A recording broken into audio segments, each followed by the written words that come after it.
The Female Body is a Path to Magic, Part 2. I believe that being alive on this planet, maybe any planet, is intrinsically a magical experience. However, the female body holds wisdom, holds cycles, and holds physiological processes that connect us to intense altered states of consciousness and a deep experience of magic.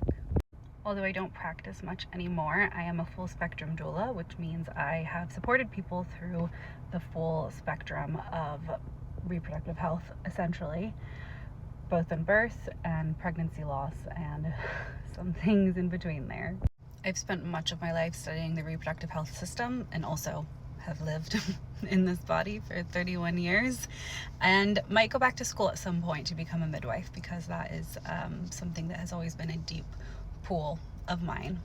Let me tell you, when you are in that room, when you are in that space, supporting people through life's biggest transitions, it is a psychedelic trip. And I have tripped quite a few times.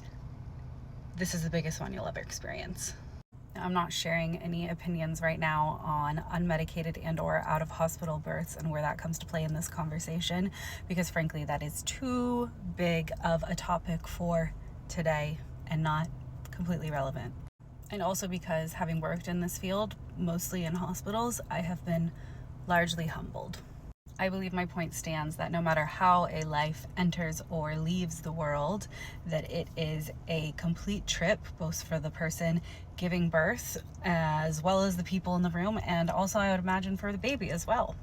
Although they're probably tripping till they're like 5 years old anyway.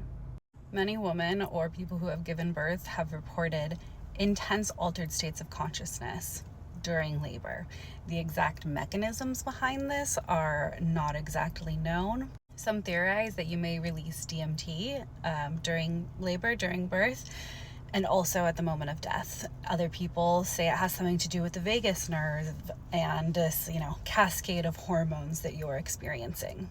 And although science is not exactly committed to studying female reproductive health, I think that this is one of those things that we cannot deduce with science.